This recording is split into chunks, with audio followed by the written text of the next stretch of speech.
नमस्कार स्वामी भक्तांनो, सर्वात आधी सर्वांना श्री स्वामी समर्थ, श्री गुरुदेव दत्त. स्वामींच्या कृपेने तुमच्या ज्या काही चांगल्या इच्छा असतील त्या लवकरात लवकर पूर्ण होत अशी मी स्वामींच्या चरणी प्रार्थना करून या व्हिडिओला सुरुवात करते. तर या व्हिडिओमध्ये आपण पाहणार आहोत गुरुचरित्र पारायणाची सांगता कशी करावी, नैवेद्य किती दाखवावे, आरती आणि सर्व पूजा आणि आपला ग्रंथ कसा उचलावा याची सर्व माहिती मी तुम्हाला या व्हिडिओमध्ये देणार आहे. व्हिडिओ कुठेही स्किप करू नका. ज्या पद्धतीने मी गुरुचरित्र पारायण करते आणि त्याची सांगता करते त्याच पद्धतीने मी तुम्हाला इथे सांगण्याचा प्रयत्न करणार आहे. आणि व्हिडिओ कुठेही स्किप न करता तो शेवटपर्यंत पहा, म्हणजे तुमची महत्त्वाची माहिती कुठेही तुमची स्किप होणार नाही आणि सर्व माहिती तुम्हाला मिळून जाईल. त्या अगोदर मी तुम्हाला एक छोटीशी विनंती करते की तुम्ही जर चॅनेलला सबस्क्राईब केले नसेल, तुम्ही नवीन असाल या चॅनेलवरती, तर प्लीज चॅनेलला सबस्क्राईब करा आणि व्हिडिओ जर आवडला असेल तर लाईक करा आणि जास्तीत जास्त लोकांपर्यंत शेअर करा. तर ज्या भक्तांनी 15 जुलै 2024ला पारायण सुरुवात केलेली आहे त्यांची सांगता 21 जुलैला 7वा दिवस येतो आहे, म्हणजे गुरुपौर्णिमेच्या दिवशी त्यांचा 7वा दिवस येत आहे. परंतु 7व्या दिवशी न करता त्या दिवशी आपल्याला सांगता करायची नाही आहे, म्हणजे उद्यापन त्या दिवशी आपल्याला करायचं नाही आहे, तर ते दुसऱ्या दिवशी करायचं आहे. कारण गुरुचरित्र ग्रंथामध्येच सांगितलेलं आहे, घरामध्ये जर आपण केलेलं असेल हे गुरुचरित्र पारायण तर त्याची सांगता आपल्याला 8व्या दिवशीच करायची आहे. म्हणजेच 22 जुलैला गुरुचरित्र पारायणाची सांगता होणार आहे आणि त्या दिवशी 8वा दिवस येत आहे. जर तुम्ही मठामध्ये केलं असेल तर 7व्या दिवशीच तुमची सांगता होणार आहे, उद्यापन होणार आहे. कारण मठामध्ये सर्वच केलं जातं आणि तिथेच आपल्याला सर्व करायचं असतं आणि बरोबर 7व्या दिवशी ते केले जातं. पण आपल्या गुरुचरित्र ग्रंथाचे वाचन मात्र शेवटच्या दिवसाचे हे गुरुपौर्णिमेच्या दिवशीच तुमचं येणार आहे, जर 15 ते 21च्या दरम्यान तुमचं गुरुचरित्र पारायण केलं असेल तर. आणि जर का तुम्हाला 7 दिवसांचे शक्य नसेल आणि तुम्ही 1 दिवसाचेच पारायण करत असाल तर ते मात्र तुम्हाला गुरुपौर्णिमेच्या दिवशीच म्हणजे 21 जुलै 2024लाच करायचं आहे. आणि त्याच दिवशी तुम्हाला ते पूर्ण करायचं आहे. 1 ते 53 अध्याय एका बैठकीत बसून पूर्ण करायचे आहेत. आणि मी यासाठी तुम्हाला 1 दिवसीय पारायण कसे करायचे हा व्हिडिओसुद्धा अपलोड केलेला आहे, तो सुद्धा तुम्ही बघू शकता. आणि त्याप्रमाणे जर ठरलं नसेल तुमचं तर त्या दिवशी ठरवा आणि त्या दिवशी तुम्ही करून घ्या. आता नैवेद्यामध्ये काय बनवायचं, तर नैवेद्यामध्ये तुम्हाला तुमच्या मनामध्ये त्या दिवशी जे काही येईल, नैवेद्य काय बनवायचं आहे त्यासाठी जे काही येईल तो गोडाचा नैवेद्य तुम्हाला तिथे बनवायचा आहे. तर बऱ्याच ताई यावेळेला पुरणपोळीचं नैवेद्य बनवतात. पुरणपोळीचं नैवेद्य का बनवतात की आपल्याला थोडंसं वाटतं कष्ट आहे पुरणपोळीमध्ये, पण पुरणपोळीचं नैवेद्य बनवताना ना पंचपक्वान्न बनवल्याचा एक आनंद असतो आणि ते संपूर्ण ताट आपण दत्तगुरूंना अर्पण करत असतो त्या दिवशी. आणि आपले स्वामी दत्तगुरू एकच अवतार आहेत ना, तर आपल्या स्वामींना पुरणपोळी जास्त आवडते, त्यामुळे पुरणपोळीचा नैवेद्य जर असेल तर उत्तमच आहे. शक्य असेल तर करा, नसेल तर तुम्ही दुसरा कोणताही नैवेद्य गोडाचा मनाने करा, असं काही नाही आहे. तुम्हाला जे सोपे पडेल आणि ज्यामुळे तुमचा वेळ वाचणार आहे आणि सेवासुद्धा मनापासून घडणार आहे तो नैवेद्य तुम्ही तिथे बनवायचा आहे. नैवेद्यामध्ये कुठलंही कंपल्शन नाही आहे. तुम्हाला गोडाचा जो नैवेद्य जमतो तो सात्विक भोजन मात्र करायचं आहे. एवढंच पाळायचं आहे की कांदा लसूण विरहित जेवण करायचं आहे. तो नैवेद्य आपण देवाला अर्पण करायचा आहे, मग तो काहीही असू दे, कोणताही असू दे. आता नैवेद्य बाबतीतली दुसरी गोष्ट म्हणजे श्रावण घेवड्याच्या शेंगांची भाजी. ही आपल्याला कंपल्सरी करायचीच आहे. आणि या शेंगा या दिवसामध्ये मिळतात, कुठेही मिळतात आणि ते तुम्ही शोधून आणा. अगोदर हवं तर आणून ठेवा आणि त्याची भाजी तुम्हाला थोडी का होईना कंपल्सरी नैवेद्यामध्ये करायची आहे. गुरुचरित्र पारायण उद्यापनामध्ये या भाजीला अतिशय महत्त्व दिलेलं आहे. आणि याच भाजीमुळे, घेवड्याच्या भाजीमुळे दत्तगुरू अतिशय प्रसन्न झाले होते. 18व्या अध्यायामध्ये जी कथा सांगितलेली आहे गरीब ब्राह्मणांवरती, आणि त्यांना त्यांनी धनलक्ष्मी दिली आणि त्यांचं दारिद्र्य कायमचं घालवलं. आणि त्यामुळे ही भाजी आपल्याला कंपल्सरी नैवेद्यामध्ये फक्त बनवायची आहे. बाकीचं दुसरा नैवेद्य तुम्ही तुमच्या मनाने काहीही बनवा, पण ही भाजी मात्र तुम्हाला इथे बनवायचीच आहे. उद्यापनाच्या दिवशीचा जो स्वयंपाक आहे, जो नैवेद्य आहे, तो आपल्याला 11च्या आतमध्ये उरकून घ्यायचा आहे. आणि त्यानंतर आपल्याला तो नैवेद्य किती दाखवायचे आहेत हे मी तुम्हाला सांगते. तर उद्यापनामध्ये एकूण 4 नैवेद्य येणार आहेत आणि ते म्हणजे असे की एक पहिला नैवेद्य असतो तो आपल्या कुलदेवीला ठेवायचा आहे. दुसरा नैवेद्य आपल्याला पोथीला अर्पण करायचा आहे. तिसरा नैवेद्य आपल्याला स्वामींच्या समोर ठेवायचा आहे आणि चौथा नैवेद्य जो आहे तो पूजा मांडणीच्या इथे ठेवायचा आहे. आता हे झाल्यानंतर नैवेद्य वगैरे दाखवायचे आहे। जे काही सगळे पदार्थ बनवले असतील ते ठेवून आपल्याला ते नैवेद्याचं ताट स्वामींच्या पुढे आणि जिथे जिथे मी सांगितले त्याप्रमाणे ठेवायचं आहे। नैवेद्याची आरती करायची आहे। सर्वात महत्त्वाचं म्हणजे आरती करून घ्यायची आहे। आरती ही दोन्ही टाईम झालीच पाहिजे आपल्या घरामध्ये, पारायण असू दे किंवा इतर वेळेला असू दे, आरती ही दोन्ही टाईम झाली पाहिजे। माझ्या घरामध्ये सुद्धा मी दोन्ही टाईम आरती करते आणि खूप छान प्रसन्न वातावरण निर्माण होतं। तसं तुम्ही शक्य नसेल तर तुम्ही गुरुवारचं ॲटलिस्ट आरती करा घरामध्ये आणि हळूहळू मग सवय होऊन जाईल, तुम्ही रोज आरती करायला सुरुवात कराल। आता नैवेद्य झाला, आरती झाली आणि असा एक समज आहे की ब्राह्मण जोडपं बोलवायचं आहे। असं काही नाही आहे, मी जेव्हा पारायण करते तेव्हा मला कधी ब्राह्मण जोडपं मिळालेलं नाही आहे आत्तापर्यंत, पण मी माझी मम्मी पप्पा इकडे जवळ राहतात म्हणून मी त्यांना बोलवते आणि त्यांना जेवू घालते आणि त्यांचा आशीर्वाद घेते आणि हे पारायण सफल करते। याच पद्धतीने तुम्ही पण करू शकता। तुमचे कोण नातेवाईक असतील जवळपास किंवा तुमच्या मैत्रिणी असतील किंवा त्यांच्यातलं कोणतरी असेल जे जोडपं मिळेल तुम्हाला जेवणासाठी येण्यासाठी। आजकाल कोण कुणाच्या घरी येत नाही, पण तरीसुद्धा कोण आलं तर उत्तम आणि ब्राह्मण मिळाले तर अतिउत्तम। काहीही असू दे, जसं असेल तसं आपण सेवा करायची आहे। असं अजिबात मानायचं नाही आहे की आपल्याला ब्राह्मण मिळालं नाही आता आपलं हे पारायण सफल होतं आहे की नाही, तसं काहीही नाही आहे असं मनातनं काढून टाका। आपलं पारायण सफलच होणार आहे। आपण जेव्हा पारायण करण्याची इच्छाच केलेली आहे, आपण जेव्हा पारायण केलेलं आहे तेव्हाच ते सफल झालेलं आहे। आता हे सर्व झाल्यानंतर आपल्याला नैवेद्याचं करायचं काय आहे ते सांगते। तर आपल्या कुलदेवीचा आपण जो नैवेद्य ठेवला आहे ना, तो नैवेद्य आणि पोथीचा नैवेद्य, हे दोन नैवेद्य आपल्याला घरातल्या लोकांनी मिळून खायचे आहेत।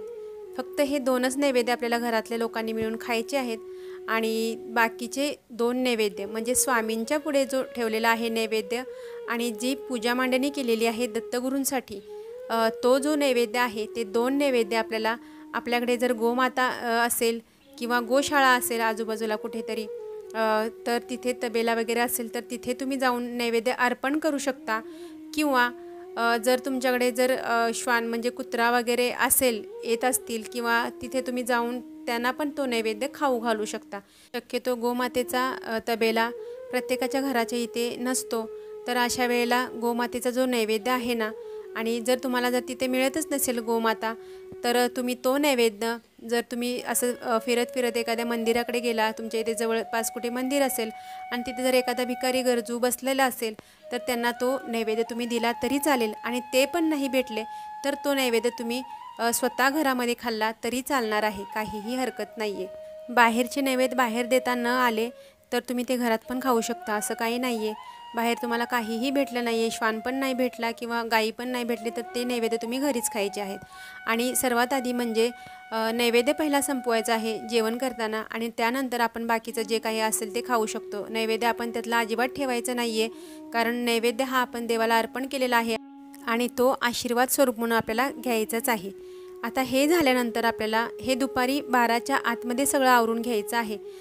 नैवेद्य आपला बनवून झालेला आहे 11च्या अगोदरच आणि आरती वगैरे सगळं नैवेद्य दाखवून आणि बाहेर जाऊन आपल्याला ते नैवेद्य जर नाही देता आले तर तो नैवेद्य आपल्याला घरामध्ये खायचा आहे आणि हे सगळं आपल्याला 12च्या आतमध्ये उरकून घ्यायचं आहे। पोथी तशीच ठेवायची आहे आणि त्यानंतर संध्याकाळी तुम्ही ती पोथी हलवायची आहे आणि कशी हलवायची आहे ते सुद्धा मी तुम्हाला सांगते। तर आपलं नैवेद्य झालं, आरती झाली, देवाला नैवेद्य अर्पण करून झाला आणि ह्या सगळ्या गोष्टी झाल्यानंतर आपलंसुद्धा जेवण झालेलं असणार त्यानंतर आणि हे सगळं झाल्यानंतर संध्याकाळी जेव्हा दिवे लागण्याची वेळ होणार आहे त्यावेळेला आपल्याला दिवा लावून देवासमोर, दिवा तर आपला अखंड चालूच असणार आहे, मी माहिती सांगितल्याप्रमाणे पहिल्या व्हिडिओमध्ये, तर अखंड दिवा चालूच असणार आहे आणि त्यावेळेला आपल्याला संध्याकाळी छान प्रसन्न वातावरण करायचं आहे। म्हणजेच अतिशय सुगंधित अगरबत्ती किंवा उच्च प्रतीचा जर धूप असेल आपल्याकडे तर तो लावून घ्यायचा आहे। देवासमोर बसायचं आहे, दत्तगुरूंच्या फोटोसमोर लक्ष केंद्रित करायचं आहे आणि त्यांना एक विनंती करायची आहे। जी काही तुमची जी इच्छा असेल ती इच्छा पहिला दत्तगुरूंना सांगायची आहे आणि त्यानंतर त्यांना आपण हे 7 दिवसाचे पारायण आता आपण कशा पद्धतीने पूर्ण केले, तुम्हाला जे काही अनुभव आले असतील ते या 7 दिवसांमध्ये आलेच असणार आहेत, 100% येतात सर्वांना अनुभव आणि ते सगळं आठवायचं आहे आणि दत्तगुरूंना माझ्याकडून ज्या काही चुका झाल्यात त्यासाठी पहिल्यांदा क्षमा मागायची आहे। दत्तगुरूंना विनंती करायची आहे की दत्तगुरू माझ्यासारख्या एका सामान्य व्यक्तीकडून तुम्ही हे गुरुचरित्र एवढे महान ग्रंथ आहे हा, आणि हा ग्रंथ तुम्ही माझ्याकडून पारायण म्हणून करून घेतलात, त्याबद्दल तुमचे कोटी कोटी धन्यवाद. त्याचप्रमाणे ज्या काही माझ्याकडून चुका झाल्या असतील पारायणामध्ये, आणि जे काही नियम माझ्याकडून चुकले असतील आणि जे तुमच्या विरोधात असतील, तर त्याबद्दल मला क्षमा करा. आणि मी जास्तीत जास्त श्रद्धेने तुमचं पारायण यापुढेही करण्याचा मी प्रयत्न करीन. त्यासाठी मला सद्बुद्धी द्या आणि प्रत्येक वेळोवेळी माझ्याकडून हे पारायण अतिशय श्रद्धेने पूर्ण करून घ्या, ही विनंती आपल्या दत्तगुरूंना करायची आहे. आणि पोथीला आपण नमस्कार करून घ्यायचा आहे. पोथीचं पूजन परत एकदा करून घ्यायचं आहे दिवे लागण्याच्या वेळेला. आणि आपल्याला पोथी दोन्ही हातांनी उचलायची आहे.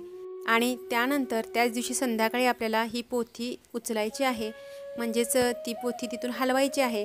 तर त्यासाठी आपल्याला पहिला पोथीला सकाळी जर आपण जो काही नैवेद्य गोडाचा बनवला आहे तो सगळा आपण दाखवलेलाच आहे, पण संध्याकाळीसुद्धा आपल्याला खडीसाखरेचा नैवेद्य असेल तर खडीसाखरेचा दाखवा.